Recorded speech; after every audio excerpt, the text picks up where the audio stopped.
और जिनकी कमाई, मासिक कमाई 15,000 रुपये या इससे कम है, तो वे इस योजना में जुड़ सकते हैं। अगर आपके पास ई श्रम कार्ड है तो अगली 5 मिनट की यह जानकारी आपके लिए पहले की सभी ई श्रम वाली खबरों से अलग है, क्योंकि आज हम सिर्फ यह नहीं बताएंगे कि 3,000 रुपए की पेंशन मिलती है या नहीं, बल्कि आपको यह समझाएंगे कि आखिर किस उम्र में कितना पैसा जमा करना पड़ता है, सरकार आपके लिए कितना योगदान करती है और 60 साल की उम्र के बाद पेंशन का लाभ कैसे मिलता है। और सबसे बड़ी बात, ई श्रम कार्ड होने के बावजूद अगर आपने यह काम नहीं किया है तो सिर्फ कार्ड आपके लिए 3,000 रुपए की पेंशन की गारंटी नहीं है। इसलिए वीडियो को बीच में मत छोड़िए, क्योंकि आगे मैं आपको पात्रता से लेकर आवेदन की प्रक्रिया और किन लोगों को इस योजना में शामिल नहीं किया जा सकता, सब कुछ एक एक करके बताने वाला हूँ। नमस्कार दोस्तों, स्वागत है आपका।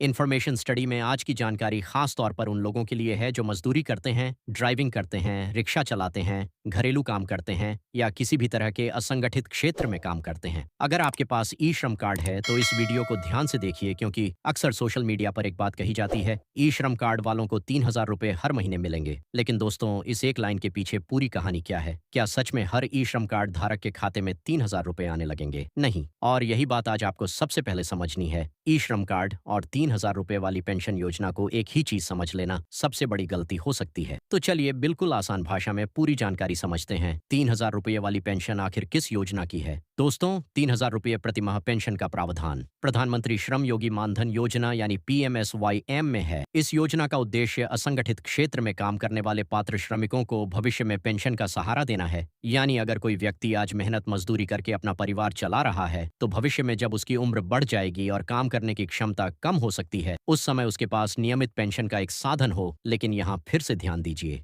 ई श्रम कार्ड बनवाना और PMSYM में नामांकन करना दो अलग बातें हैं। अगर आपके पास ई श्रम कार्ड है तो इसका मतलब यह नहीं कि आपकी 3,000 रुपए की पेंशन अपने आप शुरू हो गई। अब सबसे बड़ा सवाल, कौन ले सकता है लाभ? दोस्तों, योजना में शामिल होने के लिए उम्र सबसे महत्वपूर्ण शर्तों में से एक है। सामान्य तौर पर पात्र व्यक्ति की उम्र 18 वर्ष से 40 वर्ष के बीच होनी चाहिए। इसके साथ ही व्यक्ति असंगठित क्षेत्र में काम करने वाला होना चाहिए और उसकी मासिक आय निर्धारित सीमा के अंदर होनी चाहिए। इस योजना के लिए बताई गई आय सीमा 15,000 रुपए प्रतिमाह तक है, लेकिन केवल उम्र और कम आय होना ही पर्याप्त नहीं है। कुछ दूसरी शर्तें भी लागू होती हैं। उदाहरण के लिए, व्यक्ति किसी ऐसी दूसरी पेंशन या सामाजिक सुरक्षा व्यवस्था का सदस्य नहीं होना चाहिए जो योजना की पात्रता के खिलाफ हो। इसीलिए आवेदन करने से पहले अपनी पात्रता जरूर जांचें। अब बात करते हैं सबसे महत्वपूर्ण चीज की, पैसा कितना देना होगा। यहीं पर ज्यादातर लोगों की दिलचस्पी होती है। दोस्तों, इस योजना में आपको अपनी उम्र के अनुसार हर महीने एक निश्चित राशि का योगदान करना होता है। और यहाँ एक खास बात है, सरकार भी आपके योगदान के बराबर योगदान करती है। इसका मतलब यह हुआ कि आप अकेले भविष्य के लिए पैसा जमा नहीं कर रहे होते, बल्कि सरकार की तरफ से भी निर्धारित योगदान दिया जाता है। लेकिन आपकी उम्र जितनी अलग होगी, आपका योगदान भी उसी हिसाब से निर्धारित होगा। इसलिए किसी दूसरे व्यक्ति की मासिक राशि देखकर अपनी राशि तय मत कीजिए। नामांकन के समय आपकी उम्र के आधार पर निर्धारित योगदान की जानकारी आपको दी जाएगी। और फिर 60 साल के बाद क्या होगा? दोस्तों, यही इस पूरी योजना का सबसे महत्वपूर्ण हिस्सा है। अगर आप पात्र हैं, योजना में सही तरीके से नामांकित हैं और निर्धारित अंशदान करते हैं, तो 60 वर्ष की उम्र पूरी होने के बाद 3,000 रुपए प्रतिमाह पेंशन मिलने का प्रावधान है। यानी यह कोई ऐसी योजना नहीं है जिसमें आज आवेदन किया और अगले महीने 3,000 रुपए आपके बैंक खाते में आने लगेंगे। इसे भविष्य की पेंशन योजना के रूप में समझिए और यही बात आपको अपने परिवार के लोगों को भी समझानी चाहिए। अब देखते हैं आवेदन कैसे किया जा सकता है। अगर आपको लगता है कि आप इस योजना के लिए पात्र हैं, तो आप अपने नजदीकी कॉमन सर्विस सेंटर यानी CSC पर जाकर नामांकन की प्रक्रिया पूरी कर सकते हैं। वहां आपकी पात्रता और जरूरी जानकारी के आधार पर आवेदन की प्रक्रिया की जाती है। आपको अपने जरूरी दस्तावेज साथ लेकर जाना चाहिए, जैसे आधार कार्ड, बैंक खाते की जानकारी या पासबुक, मोबाइल नंबर, ई श्रम कार्ड और अन्य जरूरी जानकारी। कुछ मामलों में योजना के अनुसार अतिरिक्त जानकारी या दस्तावेज भी मांगे जा सकते हैं, इसलिए CSC जाते समय अपने मूल दस्तावेज साथ रखना बेहतर रहेगा। अगर आप ऑनलाइन जानकारी देखना चाहते हैं तो दोस्तों, अगर आप मोबाइल से योजना की जानकारी देख रहे हैं तो सबसे पहले सरकारी ई श्रम पोर्टल पर जाइए। वहां आपको अलग अलग सेवाओं और योजनाओं की जानकारी मिल सकती है। आपको प्रधानमंत्री श्रम योगी मानधन योजना यानी PMSYM से संबंधित विकल्प तलाशना है। यहाँ एक बात बहुत जरूरी है, किसी भी अनजान वेबसाइट पर अपना आधार नंबर, बैंक डिटेल या OTP मत डालिए। सरकारी योजना के नाम पर इंटरनेट पर बहुत सी फर्जी वेबसाइट और लिंक भी दिखाई दे सकते हैं, इसलिए हमेशा आधिकारिक पोर्टल या अधिकृत CSC के माध्यम से ही प्रक्रिया पूरी करें। आवेदन के दौरान कौन कौन कौन सी जानकारी मांगी जा सकती है। जब आप नामांकन की प्रक्रिया में आगे बढ़ेंगे तो आपकी व्यक्तिगत जानकारी ली जा सकती है, जैसे आपका नाम, जन्म तिथि, आधार से संबंधित जानकारी, मोबाइल नंबर, लिंग, राज्य, जिला, ब्लॉक, पिन कोड और आपका व्यवसाय। इसके अलावा आपसे यह भी पूछा जा सकता है कि आप किस प्रकार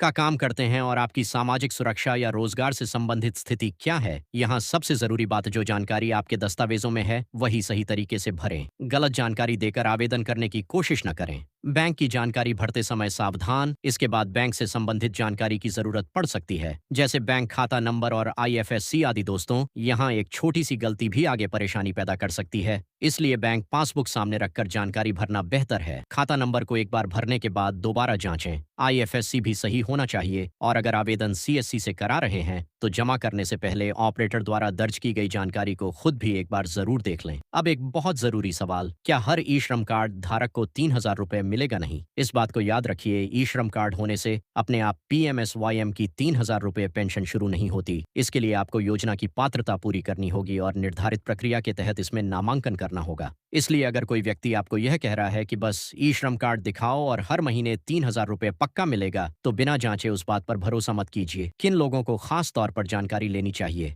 अगर आपके घर में कोई व्यक्ति मजदूरी करता है, निर्माण कार्य करता है, रिक्शा या ठेला चलाता है, घरेलू काम करता है, ड्राइविंग करता है, छोटा मोटा असंगठित काम करता है और उसकी उम्र योजना की निर्धारित सीमा के अंदर है, तो उसे इस योजना की जानकारी जरूर दें, क्योंकि आज छोटी सी बचत और सही योजना भविष्य में बड़ा सहारा बन सकती है। लेकिन एक बात और याद रखिए, सरकारी योजना में आवेदन करने से पहले हमेशा 3 चीजें चेक करें। पहली, क्या मैं पात्र हूँ? दूसरी, मुझे कितना योगदान देना होगा? तीसरी, आवेदन कहाँ और किस आधिकारिक माध्यम से करना है? इन तीनों सवालों का जवाब मिलने के बाद ही आगे बढ़ें। अब पूरी जानकारी का सबसे छोटा निष्कर्ष, अगर आपके पास ई-श्रम कार्ड है तो इसका मतलब यह नहीं कि आपको अपने आप 3,000 रुपए की पेंशन मिल रही है। 3,000 रुपए मासिक पेंशन का प्रावधान प्रधानमंत्री श्रम योगी मानधन योजना में है। इसमें पात्र असंगठित श्रमिक निर्धारित उम्र सीमा में नामांकन कर सकते हैं, अपनी उम्र के अनुसार योगदान करते हैं और सरकार भी निर्धारित योगदान देती है। पात्र सदस्य को 60 वर्ष की उम्र पूरी होने के बाद 3,000 रुपए प्रतिमाह पेंशन मिलने का प्रावधान है। इसलिए सिर्फ सोशल मीडिया की एक लाइन देखकर फैसला मत लीजिए। अपनी पात्रता जांचिए और सही सरकारी माध्यम से ही आवेदन कीजिए। अगर आपको आज की जानकारी उपयोगी लगी है तो वीडियो को लाइक जरूर करें। अपने घर में किसी मजदूर, ड्राइवर, रिक्शा चालक या असंगठित क्षेत्र में काम करने वाले व्यक्ति तक यह वीडियो जरूर पहुंचाएं और ऐसी ही सरकारी योजनाओं की जानकारी आसान भाषा में पाने के लिए इन्फॉर्मेशन स्टडी को सब्सक्राइब कर लीजिए, क्योंकि यहाँ कोशिश यही रहती है कि किसी योजना की सिर्फ खबर नहीं बल्कि उससे जुड़ी जरूरी जानकारी आपको पूरी समझ के साथ मिलते हैं अगली वीडियो में। धन्यवाद।